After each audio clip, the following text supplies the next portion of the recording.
Our next video takes us to Texas and a strange sighting in the sky that alarmed a group of friends. Was it proof of a UFO or just a mystery the size of the Lone Star State?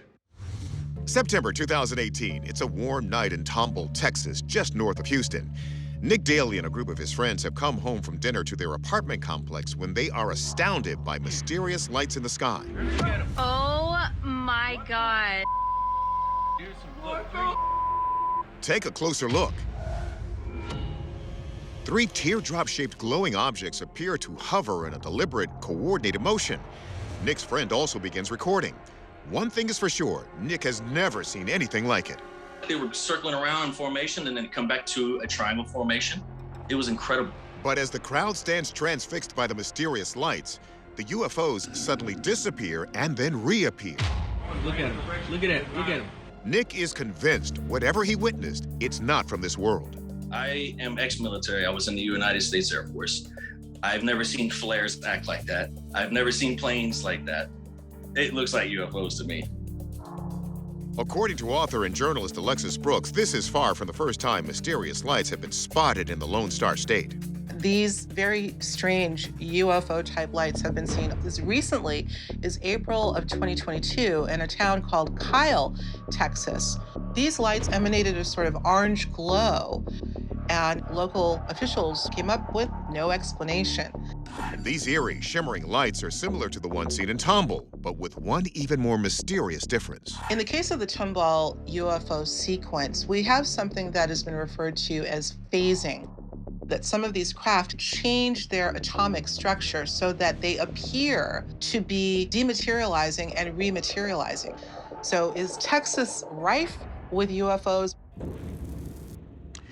One of the first reported UFO incidents in Texas was on April 17, 1897, when a UFO crashed on a farm near Aurora, Texas, with claims of an alien pilot found dead inside. So have those aliens returned? Or is there another way to explain what Nick and his friends saw? Let's ask the experts. First, we ask video forensic expert Michael Primo to examine the footage. Does what we see appear to be authentic? We examined the file to determine if there were any original file signatures. No known file signatures were identified, and at this low of spatial resolution, it's very difficult to make determinations in reference to CGI. However, when the videos are placed side by side and synchronized, whatever occurred in the sky appears to be consistent across both videos. Next, we go to aviation expert Tim McMillan. Are we simply looking at conventional aircraft, like an airplane or helicopter? We're not seeing movements that are consistent with fixed-wing aircraft. What we're looking at here, they're really close, so they're violating how close you want to be to another aircraft. Close proximity, it becomes even more dangerous for a collision. McMillan is also skeptical these could be another common flying machine. Drone would match up best for what we've seen so far. But if they're drones, we have to start taking into account the amount of energy it takes. And so for these to be bright lights, they're not going to be able to stay up for very long because they're just going to drain that battery power. We asked astronomer and video effects editor Mark D'Antonio if the answer is in front of us all along. Could they be sky lanterns?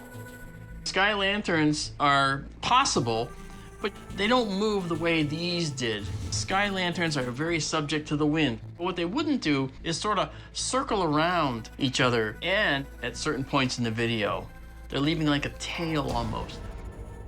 That is very telling information. In fact, D'Antonio believes those streaks are the final piece of the puzzle. I think that this actually was very likely skydivers with flares. But if these are nighttime skydivers, why then would they be jumping over Tomball, Texas at night? D'Antonio points to a similar event in Tomball 5 years earlier in 2013, which also featured slowly drifting lights. There was a high school game, and they did in fact have skydivers with flares skydive into the game. We actually saw the 3 in the sky, and they separated from each other, and they actually left trails behind them, and that trail could be illuminated smoke from the flare brightness. While D'Antonio makes a strong case for parachuters with flares, our research hasn't been able to confirm there was a parachute demonstration that night in Tomball. And without definitive visual proof, we think many alternate possibilities are still on the table. Our verdict? For now, we're going to go with unexplained phenomenon. But if you're in Texas, be sure to keep looking up and send us what you see.